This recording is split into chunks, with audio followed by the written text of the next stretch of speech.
Hello everyone, welcome back to my channel Nursing is Honesty. तो आज का हमारा टॉपिक है नियोनेटल जॉन्डिस। तो ये एक रिक्वेस्टेड वीडियो होने वाला है। सो आज के सेशन में हम स्टडी करेंगे नियोनेटल जॉन्डिस या फिर नियोनेटल हाइपर बिलीरुबिनीमिया। जो अडल्ट में जॉन्डिस अराइज होता है हम ऑलरेडी स्टडी कर चुके हैं। सो उसका लिंक मैं इस वीडियो के डिस्क्रिप्शन में प्रोवाइड कर दूंगी, आप लोग चेकआउट कर लीजिएगा। सो देखिए, नियोनेटल जॉन्डिस को हम क्या बोलते हैं? Neonatal hyper bilirubinemia. Hyper bilirubinemia इसका मतलब है हाइपर। देखिए, हाइपर का मतलब होता है किसी भी एंजाइम का या फिर किसी भी चीज का हाई अमाउंट में होना। बिलीरुबिन बिलीरुबिनीमिया, इमिया मतलब ब्लड में प्रेजेंट होना। इमिया रिलेटेड है ब्लड से। सो बिलीरुबिन का लेवल ब्लड में हाई हो जाना, उसे हम बोल रहे हैं hyper bilirubinemia. So jaundice is the visible manifestation मतलब विजिबल सिम्टम है जिसे हम देख पा रहे हैं। मैनिफेस्टेशन मतलब एक ऐसा साइन या एक ऐसा सिम्टम जिसे हम देख पा रहे हैं, जो कि विजिबल है। Jaundice is a visible manifestation of hyper bilirubinemia. Hyper bilirubinemia की कंडीशन अराइज हो गई है जिसे हम इजिली देख सकते हैं, जो हमें विजिबल है। अब विजिबल कैसे है? देखिए, जो हमारे ब्लड के अंदर आरबीसीज प्रेजेंट होते हैं, रेड ब्लड सेल्स प्रेजेंट होते हैं, वो बॉडी को हमें क्या प्रोवाइड करते हैं?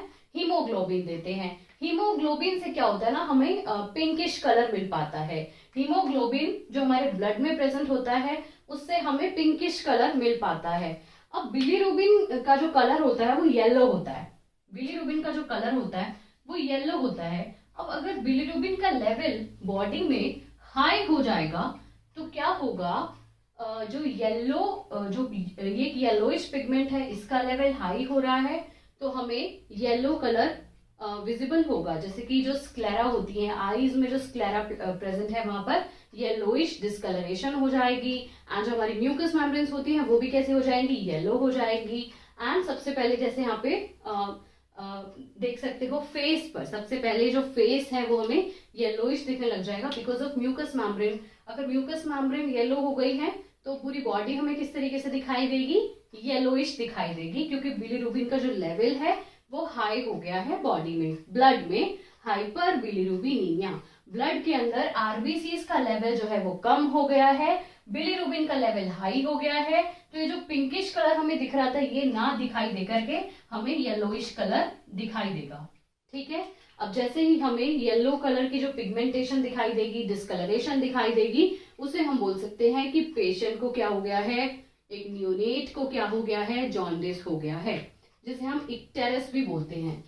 इक्टेरस नोट डाउन कर लीजिएगा। जो नियोनेटल जॉन्डिस होता है, न्यूनेट्स में जो जॉन्डिस अराइज होता है उसे हम बोलते हैं इक्टेरस। ठीक है, या फिर इक्टेरस नियोनेट्रम। ओके, नियोनेटल जॉन्डिस को हम नियोनेटल हाइपर बिलीरुबिनीमिया भी बोलते हैं एंड इक्टेरस नियोनेट्रम भी बोलते हैं। Okay, so the clinical jaundice in neonates appear on face at a serum bilirubin level of, इसमें जो बिलीरुबिन का लेवल वो कितना रहेगा नियोनेट्स में? 5 mg पर डेसीलीटर। एंड अडल्ट्स में कितना रहेगा? 2 mg पर डेसीलीटर।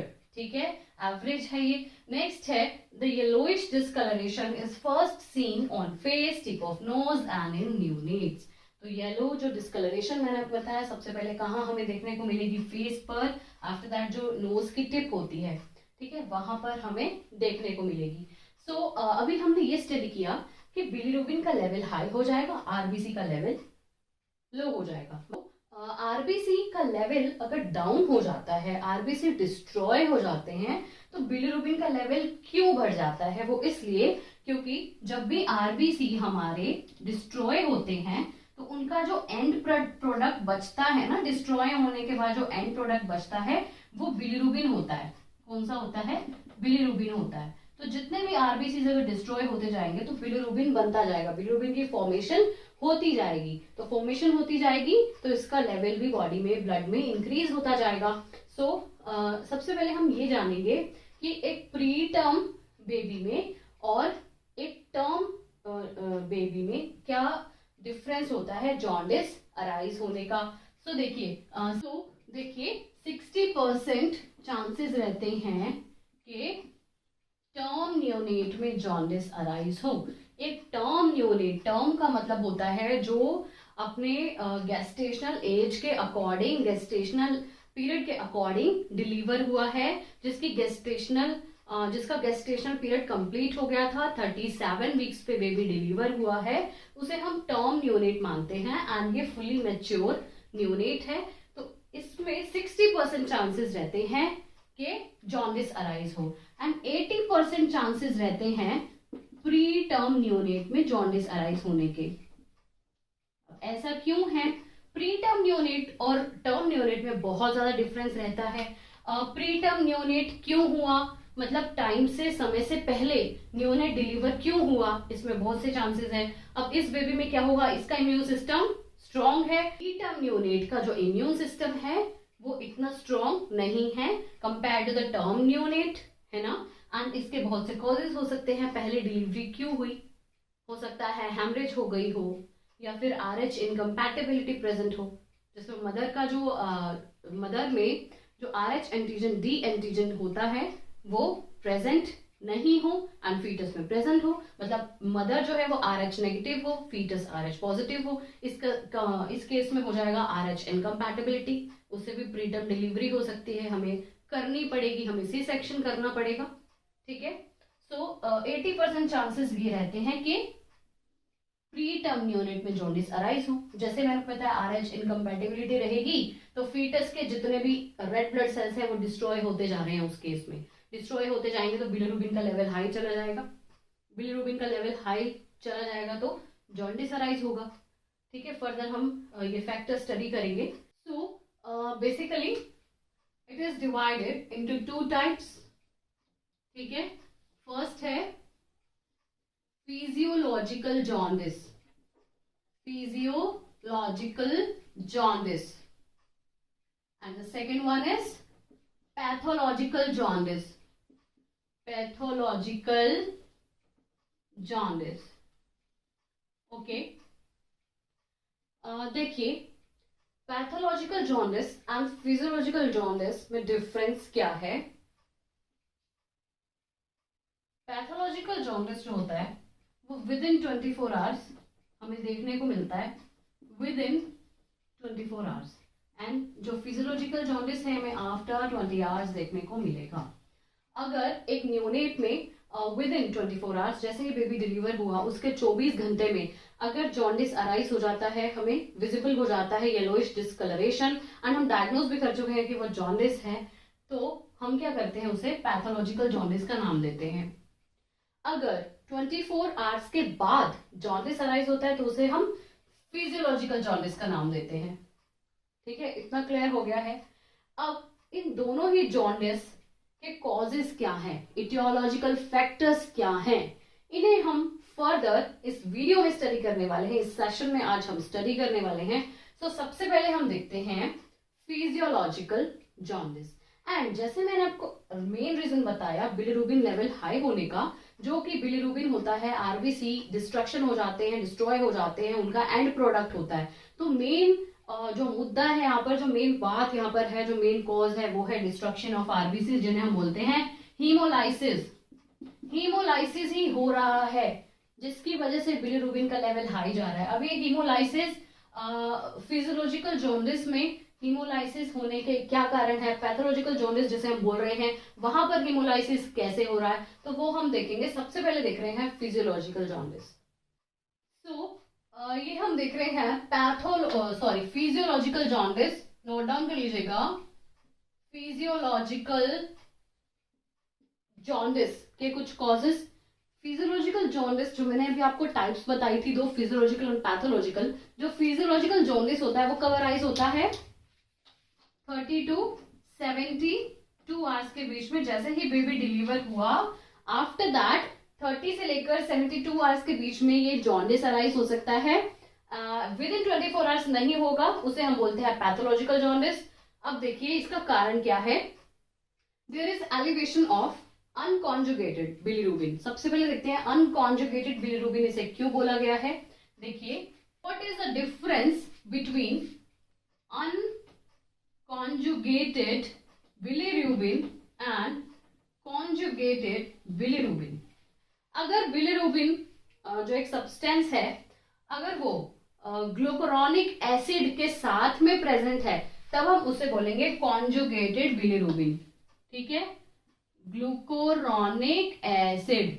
अगर बिलिरुबिन के साथ ग्लूकुरोनिक एसिड नहीं है तो हम उसे बोलेंगे अनकंजुगेटेड बिलिरुबिन। ठीक है, अब अनकॉन्जुगेटेड बिलिरुबिन यहाँ पर एलिवेट हो रहा है, मतलब बिलिरुबिन के साथ ग्लूकुरोनिक एसिड नहीं है, जो बिलिरुबिन है उसी का लेवल क्या हो रहा है, हाई जा रहा है। एलिवेट मतलब हाई होना, ड्यू टू वेरियस रीजंस। ठीक है, बहुत से ऐसे कारण है जिसकी वजह से अनकॉन्जुगेटेड बिलिरुबिन का लेवल जो है वो हाई जा रहा है। अब देखिए, इसका जो सबसे मेन एंड जो मेजर कॉज है वो देख लेते हैं। हाई लेवल ऑफ, ये जो एरो ऊपर जा रहा है इसका मतलब है इसका लेवल हाई जा रहा है। High level of bilirubin load on hepatic sales.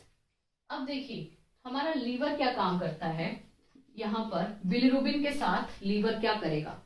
जैसे ही हमारे ब्लड स्ट्रीम में बिलिरुबिन के लेवल हाई जाता है तो लीवर क्या करता है, बिलिरुबिन को वहां से लेकर के उसे बाइल में कन्वर्ट कर देता है।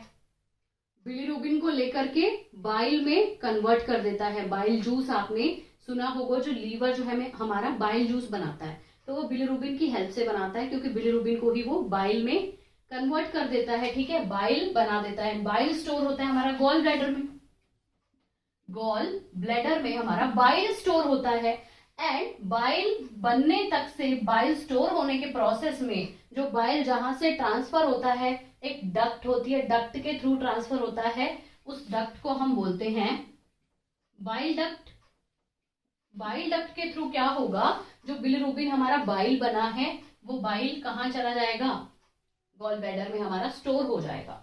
ठीक है, अब देखिए, बिलिरुबिन का जो लेवल हाई हो रहा है, ठीक है, उसका जो असर पड़ रहा है, उसका जो लोड पड़ रहा है वो कहाँ पड़ रहा है, हिपैटिक सेल्स पे।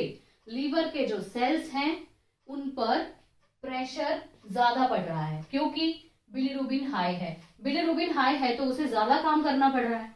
लीवर की जो सेल्स हैं वो जो बाइल बना रहे हैं बिलिरुबिन से, उन्हें ज्यादा काम करना पड़ रहा है ना, बिकॉज बिलिरुबिन का लेवल हाई है due to increase number of RBCs. अब देखिए, अब बिलिरुबिन का लेवल क्यों हाई हो रहा है, क्योंकि आरबीसी भी ज्यादा है। यहाँ पर पॉलीसाइथीमिया की कंडीशन अराइज हो गई है। हो सकता है ना पॉलीसाइथीमिया की कंडीशन हो जिसमें आरबीसी ज्यादा हो जाते हैं, abnormally high number of red blood cells, इसे ही हम बोलते हैं पॉलीसाइथीमिया। पॉलीसाइथीमिया की कंडीशन में एबनॉर्मल एक कंडीशन है जिसमें एबनॉर्मली हमारे जो रेड ब्लड सेल्स हैं उनका लेवल हाई हो जाता है। अब आरबीसी का लेवल हाई हो जाएगा एंड जॉन्डिस तभी होता है जब आरबीसी डिस्ट्रॉय होंगे एंड बिलिरुबिन हाई जाएगा, है ना। तो ऐसी भी कुछ कंडीशन है जिसमें आरबीसी बन भी ज्यादा रहे हैं, साथ ही साथ डिस्ट्रॉय भी हो रहे हैं, उनका एंड प्रोडक्ट बिलिरुबिन बच रहा है, बिलिरुबिन का लेवल हाई जा रहा है, लीवर सेल्स पे, हिपैटिक सेल्स पे बहुत ज्यादा प्रेशर लोड पड़ रहा है। तो देखिए आगे, देखिए reduce life span of RBC. RBC का जो लाइफ स्पैन है वो भी कम है, जल्दी से जल्दी ये डिस्ट्रॉय होते जा रहे हैं, जैसे ही बनते जा रहे हैं डिस्ट्रॉय होते जा रहे हैं। And increase enterohepatic circulation.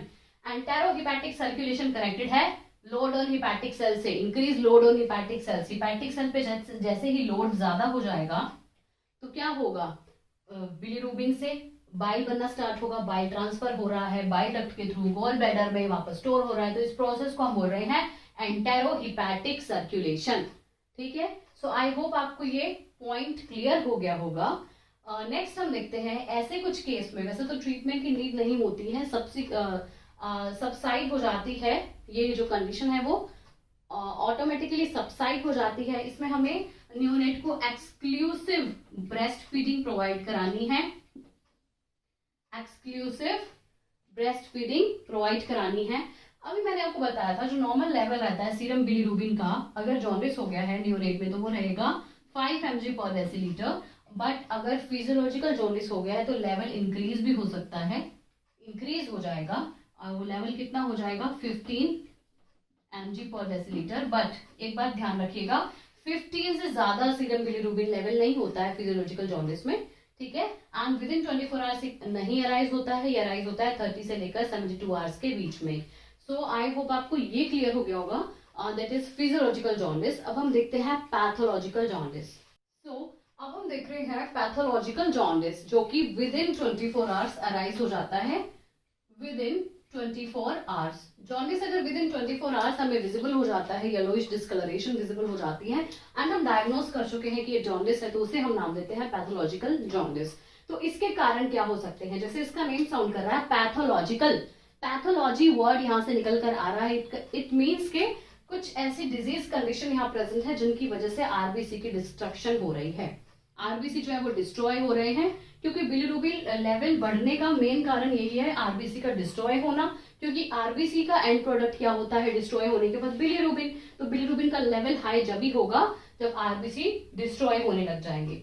So excessive destruction of RBC due to haemolytic diseases, haemolytic diseases present है। हीमोलाइटिक डिजीज मतलब ऐसे कुछ ब्लड की डिजीजेस जिसकी वजह से आरबीसी का डिस्ट्रक्शन हो रहा है, ब्लड से रिलेटेड कुछ ऐसी डिजीज कंडीशन है। तो फर्स्ट है आरएच इनकम्पैटिबिलिटी।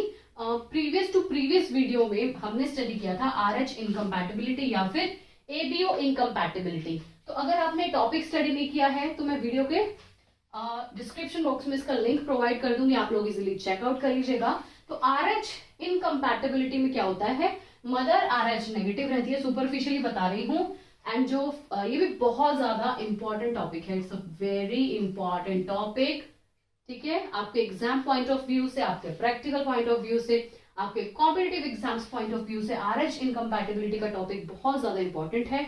आप लोग चेकआउट जरूर करना इस वीडियो को। तो देखिए आरएच इनकम्पैटिबिलिटी में सुपरफिशियली बताऊंगी कि आरबीसी की डिस्ट्रक्शन कैसे हो रही है, वो हम देख रहे हैं। देखिए सबसे पहले ये देख लीजिए, अगर वुमेन का फर्स्ट बेबी है तो इसमें ये डिजीज कोई भी अफेक्ट नहीं डालेगी। देखेंगे कैसे। सेकेंड बेबी में आरएच इनकम्पैटिबिलिटी अफेक्ट करेगी बेबी के आरबीसी को। इसमें होता क्या है ना, आरएच इनकम्पैटिबिलिटी में जो फीटस के आरबीसीज होते हैं, रेड ब्लड सेल्स होते हैं, वो डिस्ट्रॉय होने लग जाते हैं। फीटस के जो आरबीसीज है वो डिस्ट्रॉय होने लग जाते हैं इन आरएच इनकम्पैटिबिलिटी। कैसे, क्योंकि मदर आरएच नेगेटिव है, मदर आरएच नेगेटिव है, फीटस आरएच पॉजिटिव होता है। अब फीटस आरएच पॉजिटिव है या नेगेटिव है ये फादर पे डिपेंड करता है, ठीक है। तो फादर का जो भी आरएच रहेगा वो ही फीटस का रहेगा। अगर फादर आरएच पॉजिटिव है तो फीटस भी आरएच पॉजिटिव होगा, फादर आरएच नेगेटिव है तो फीटस भी आरएच नेगेटिव होगा। बट मदर और फीटस में इनकम्पैटिबिलिटी नहीं होनी चाहिए, उसे हम बोल देंगे आरएच इनकम्पैटिबिलिटी। अगर मदर का भी यहाँ पर आरएच पॉजिटिव होता तो कोई प्रॉब्लम अराइज नहीं होती, बट मदर यहाँ पर नेगेटिव है, फीटस यहाँ पर पॉजिटिव है, बिकॉज फादर पॉजिटिव है, तो इस केस में इनकम्पैटिबिलिटी अराइज हो रही है। मतलब दो ऐसी कुछ कंडीशंस जो एक साथ एग्जिस्ट नहीं कर सकती, को एग्जिस्ट नहीं कर सकती, इसलिए हम बोल रहे हैं दो आपस में इनकम्पैटिबल हैं। कैसे हैं, अब देख लीजिए। कुछ ऐसी कंडीशन अराइज हो जाए प्रेगनेंसी में, जैसे कि हैमरेज हो जाए, एंटीपार्टम हैमरेज हो जाए, प्लेसेंटा प्रीविया की कंडीशन है या अरप्शियो प्लेसेंटा की कंडीशन है, ये भी टॉपिक्स अपलोडेड हैं, आप लोग चेकआउट करना। सो देखिए उसमें क्या होता है ना, हैमरेज हो जाती है। अब कुछ ऐसा हुआ बॉडी में जहां पर फीटल ब्लड मैटरनल ब्लड में एंटर कर गया, फीटल का जो ब्लड है वो मदर के ब्लड सर्कुलेशन में एंटर कर गया एंड उसमें प्रेजेंट थी आरबीसीज, वो वाली आरबीसीज जो आरएच पॉजिटिव थी, है ना, आरएच पॉजिटिव है ना फीटस, आरबीसी की जो मेम्ब्रेन है उस पर डी एंटीजन प्रेजेंट रहेगा, डी एंटीजन प्रेजेंट रहेगा। एंड जो मदर की आरबीसी के सरफेस है उस पर डी एंटीजन नहीं है। तो जैसे ही ये वाला ब्लड मदर में जा रहा है, कोई भी ऐसी कंडीशन अराइज हो गई है due to because of antepartum haemorrhage आप बोल सकते हो, तो क्या होगा, मदर की जो बॉडी है उसे as a foreign antigen treat करेगी कि ये कहीं बाहर से कुछ फॉरेन एंटीजन आया है जो कि बॉडी के लिए सही नहीं है। तो यहाँ पर क्या होगा, मदर का इम्यून सिस्टम एक्टिवेट हो जाएगा, इम्यून सिस्टम मदर का एक्टिवेट हो गया। अब इसके अगेंस्ट, इसके खिलाफ इम्यून सिस्टम क्या करता है, बॉडी को एज अ बॉडीगार्ड काम करता है, ठीक है। इम्यून सिस्टम कुछ एंटीबॉडीज क्रिएट करेगा, एंटीबॉडीज क्या काम करेंगी, इन सेल्स पे अटैक करेंगी तो इन्हें डिस्ट्रॉय कर देंगी, ये जो आरबीसी थी इन्हें डिस्ट्रॉय कर देंगी। अब अगर हम ये वाला केस लें, अब कुछ ऐसा हुआ बाद में जहां पर क्या होगा, मदर का ब्लड फीटस में एंटर कर रहा है, प्लासेंटा में एंटर कर रहा है, जहां से उसे ब्लड न्यूट्रिशन एंड अदर जो भी सप्लीमेंट्स हैं वो मिलते हैं, अदर सब्सटेंसेस मिलते हैं। तो उस केस में क्या होगा ना कि फीटस के जो सेल्स हैं, जो आरबीसीज हैं, वो डिस्ट्रॉय होने लग जाएंगे। जो एंटीबॉडीज थी मदर की ब्लड में वो इन्हें डिस्ट्रॉय करने लग जाएंगी। ओके, क्योंकि यहाँ पे भी इनकम्पैटिबिलिटी है, वहां डी एंटीजन प्रेजेंट नहीं है एंड फीटस में डी एंटीजन प्रेजेंट है। तो अभी ये मुझे लगता है जिनको आरएच इनकम्पैटिबिलिटी का टॉपिक क्लियर नहीं है ना, उनके तो सर के ऊपर से जा रहा होगा कि ये बोल क्या रही है ना। तो देखिए, आप इससे बढ़िया है कि इस पॉइंट को समझने के लिए आप ये वीडियो चेकआउट कीजिए, तो आपको बिल्कुल क्लियर हो जाना है। अब लास्ट में क्या होगा ना, जैसे ही अटैक हो रहा है फीटस की, कहां पर, रेड ब्लड सेल्स पर, तो यहां से वो डिस्ट्रॉय होने लग जाएंगे या हीमोलाइसिस हो जाएगा।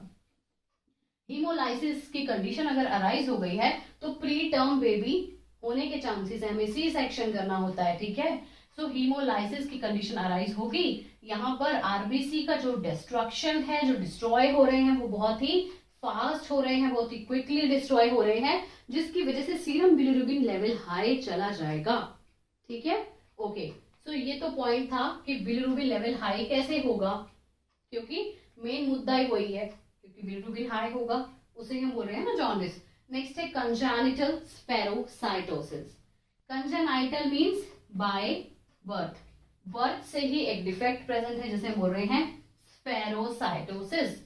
कंजेनाइटल स्पेरोसाइटोसिस को हम बोलते हैं हीमोलाइटिक एनीमिया। हीमोलाइटिक एनीमिया, आपने एनीमिया के टॉपिक में स्टडी किया होगा ना, जीएनएम सेकेंड ईयर में, मेडिकल सर्जिकल नर्सिंग में। हीमोलाइटिक एनीमिया किसे बोलते हैं, ठीक है। हीमोलाइटिक एनीमिया में क्या होता है ना, ब्रेक डाउन होता है आरबीसी का, आरबीसी का ब्रेक डाउन हो जाता है, आरबीसी का लाइफ स्पैन बहुत कम रहता है, ठीक है। एक ऐसी डिजीज है जो आरबीसी को फुल्ली मैच्योर नहीं होने देती, बनते जाते हैं एंड ब्रेक डाउन होता जाता है, डिस्ट्रॉय होते जाते हैं। इसे हम हीमोलाइटिक एनीमिया भी बोलते हैं एंड स्पेरोसाइटिक एनीमिया भी बोलते हैं, स्पेरोसाइटिक एनीमिया भी बोलते हैं। तो इस केस में भी क्या होता है, आरबीसी का ब्रेक डाउन हो रहा है, तो क्या होगा, बिलिरुबिन लेवल हाई जाएगा। नेक्स्ट देख रहे हैं G6PD डेफिशिएंसी। अब पीडी क्या है, पीडी देखिए क्या है, phosphate dehydrogenase deficiency. G6 phosphate, note down करना, G6 फॉस्फेट डिहाइड्रोजिनेज डेफिशिएंसी, मतलब ये जो G6 फॉस्फेट डिहाइड्रोजिनेज एक एंजाइम है ना, ये एक एंजाइम है, इसकी डेफिशिएंसी हो रही है, मतलब बॉडी में कम है। अब ये एंजाइम क्या करता है, इस एंजाइम का काम क्या है बॉडी में, तो ये एंजाइम जैसे मैंने आपको बताया था, जो हमारा लीवर है वो क्या करता है, बिलिरुबिन को बाइल में कन्वर्ट करता है, ठीक है। बट एक्चुअल में वहां पर एक एंजाइम प्रेजेंट होता है लीवर में, जो कि ये इस प्रोसेस को होने में हेल्प करता है या ये प्रोसेस करता है, तो वही एंजाइम का नाम है G6 फॉस्फेटेज डिहाइड्रोजिनेज। अब अगर ये एंजाइम कम है तो जो बिलिरुबिन है वो बाइल में नहीं कन्वर्ट हो पाएगा, बिलिरुबिन बाइल नहीं बन पा रहा है, तो वहां पर क्या हो जाएगा, लेवल इसका हाई चला जाएगा, ठीक है। उससे भी क्या होगा, जॉन्डिस। अब है न्योनेटल सेप्टिसीमिया, ठीक है। न्योनेटल सेप्टिसीमिया, न्योनेटल रिलेटेड है न्योनेट से, septicaemia, emia means blood and septic means infection. Anemia means blood and septic means infection. It means there is infection in the blood stream. Blood stream में अगर infection present है, उसकी वजह से भी क्या होगा, बिलिरुबिन लेवल हाई चला जाएगा, आरबीसी का डिस्ट्रक्शन हो जाएगा, अगर ये इन्फेक्शन जो है वो ब्लड स्ट्रीम में एंटर कर गया है तो। अच्छा, अब एक और पॉइंट हम देख रहे हैं, साइटोमैगली डिजीजेस। साइटोमेगलो डिजीज रिलेटेड है साइटोमेगलो वायरस से। अगर साइटोमेगलो वायरस प्रेजेंट है, ये यूजुअली मेल्स में होता है, मेल बेबीज में इन्फेक्शन प्रेजेंट होता है। साइटोमेगली जो वायरस है वो मेल में होता है, ड्यू टू बिकॉज ऑफ, हो सकता है कुछ ऐसी मेडिकेशंस दी गई हैं जिसकी वजह से ये वायरस एंटर हुआ है, साइड इफेक्ट एज अ, या बोल सकते हो कि उसको इन्फेक्शन था, ठीक है, जो फर्दर साइटोमेगली वायरस बन गया है। या बोल सकते हो आप कि इम्यून सिस्टम फीटस का लो होता है, दैट्स वाई ये हो सकता है। या फिर ब्रेस्ट फीड करता है फीटस, तो हो सकता है ब्रेस्ट फीड के थ्रू ये वायरस फीटस की बॉडी में एंटर किया हो, है ना। तो बहुत से रीजंस हैं। सो आई होप आपको ये वाला पॉइंट तो क्लियर हो गया होगा कि destruction of RBCs haemolytic diseases की वजह से हो रही है। एंड वो हिमोलाइटिक कंडीशन कौन सी है, ब्लड से रिलेटेड कंडीशंस कौन सी हैं। आपने देखा हिमोलाइटिक एनीमिया, या फिर congenital spherocytosis, Rh incompatibility, G6 phosphate dehydrogenase deficiency, neonatal septicaemia and cytomegaly diseases. अब हम नेक्स्ट कोज की तरफ बढ़ते हैं। नेक्स्ट कोज हम देख रहे हैं डिमिनिश्ड मतलब लो प्रोडक्शन ऑफ ग्लूकुरोनिल ट्रांसफेरेज, ठीक है, बाय इमेच्योर ब्लड सेल्स। यहाँ पर लीवर के सेल्स की बात हो रही है। लीवर के सेल्स इतने ज्यादा मेच्योर नहीं है कि एक एंजाइम को बनाए जो कि है ग्लूकुरोनिल ट्रांसफेरेज। एंड ये एंजाइम क्या वर्क करता है, जैसे मैंने बताया था G6 फॉस्फेट डिहाइड्रोजनेज, वो भी एक एंजाइम था एंड ये भी एक एंजाइम है। सो देखिए क्या होता है, जो लीवर के जो सेल्स है ना वो इस एंजाइम को प्रॉपरली बना नहीं पा रहे हैं, जिसकी वजह से क्या होता है, एंजाइम क्या करता है, बिलिरुबिन को एक ऐसे फॉर्म में कन्वर्ट कर देता है जिसकी वजह से वो बाइल के थ्रू एक्सक्रीट आउट हो पाए। तो बिलिरुबिन को एक ऐसी फॉर्म में कन्वर्ट नहीं कर पाएगा क्योंकि ऑलरेडी एंजाइम क्या है, डिमिनिश्ड है, ठीक है, लो अमाउंट में प्रेजेंट है। तो बिलिरुबिन का लेवल क्या चला जाएगा, high. And inhibition of enzymatic activity by the breast milk. अब अगर कुछ ऐसी एंजाइमेटिक एक्टिविटीज होती हैं, मतलब कुछ एंजाइम्स जो हैं फीटस को ब्रेस्ट मिल्क के थ्रू मिलते हैं, उनमें भी क्या हो रहा है, इनहिबिशन, मतलब उनका भी जो सिक्रीशन है वो कम हो रहा है किसी कारण से। तो उसकी वजह से भी क्या होगा, जो बाइल है वो प्रॉपरली बिलिरुबिन को एक ऐसी फॉर्म में कन्वर्ट नहीं कर पाएगा जो कि लीवर जो है बिलिरुबिन को एक ऐसे बिलिरुबिन जो एक ऐसी फॉर्म में कन्वर्ट नहीं हो रहा है जो कि बाइल के थ्रू सिक्रीट हो पाए। तो उस केस में भी क्या होगा, बिलिरुबिन का लेवल हाई चला जाएगा। नेक्स्ट कोज देख रहे हैं फेलर टू एक्सक्रीट बिलिरुबिन। अगर बॉडी में ही कुछ कंजेनाइटल डिफेक्ट प्रेजेंट है, मतलब बाय बर्थ अगर किसी भी ऑर्गन के किसी भी स्ट्रक्चर में अगर डिफेक्ट प्रेजेंट है, स्ट्रक्चरल डिफेक्ट प्रेजेंट है, स्ट्रक्चरल डिफेक्ट अगर प्रेजेंट है तो उस केस में भी क्या होगा ना, तो इस केस में क्या हो रहा है, स्ट्रक्चरल डिफेक्ट में अगर बिलिरुबिन को लीवर के जो सेल्स हैं उन्होंने एक ऐसे फॉर्म में कन्वर्ट कर भी दिया कि वो बाइल से इजिली सिक्रीट हो पाए, तो भी वो बाइल जो है, जो बाइल है वो बाइल डक्ट के थ्रू गॉल ब्लैडर तक ही नहीं जा पा रहा है, जहां पर वो स्टोर होता है, जहां से वो एक्सक्रीट आउट होता है, सॉरी। तो ये देखिए अब इस केस में क्या होगा, बाइल डक्ट में ही क्या है, कुछ प्रॉब्लम है, कंजेनाइटल डिफेक्ट प्रेजेंट है, बाइल डक्ट में ऑब्स्ट्रक्शन प्रेजेंट है, congenital obstruction of bile duct. Obstruction मतलब कोई भी रुकावट, ठीक है, ऑब्स्ट्रक्शन प्रेजेंट है बाइल डक्ट में।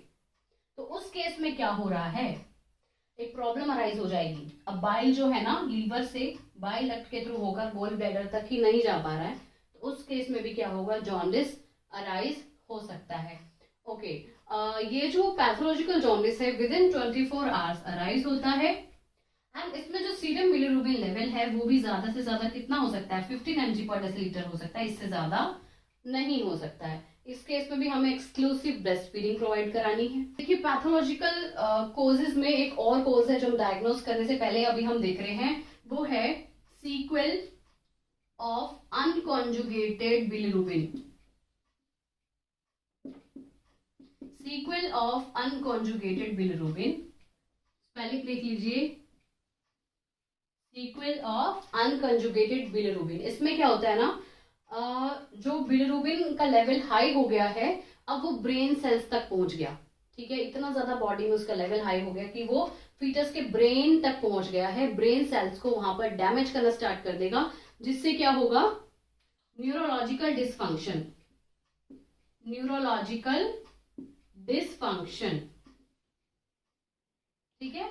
अब इसमें भी ऐसी दो कंडीशन अराइज हो सकती हैं जब बिलिरुबिन ब्रेन सेल्स तक पहुंच जाएगा, वो है ट्रांजिएंट एंसेफेलोपैथी एंड कर्निक्ट्रस। अब कर्निक्ट्रस की कंडीशन में क्या होता है ना के जो ब्रेन सेल्स हैं वहां पर टॉक्सिसिटी प्रेजेंट होगी। ट्रांजिएंट एंसेफेलोपैथी में फीटस जो है वो लिथार्जी फील करेगा। ठीक है, देखिए वीडियो होने वाला है बहुत ज्यादा लेंदी, तो इसके नेक्स्ट पार्ट में हम स्टडी करेंगे किस तरीके से हम इस कंडीशन को डायग्नोज करेंगे एंड हम किस तरीके से इस कंडीशन को मैनेज करने वाले हैं। सो आई होप आपको आज का टॉपिक क्लियर हो गया होगा। अगर वीडियो अच्छी लगी तो एक लाइक करना, चैनल को सब्सक्राइब करना, अपने फ्रेंड्स के साथ शेयर जरूर करना। Thanks for watching.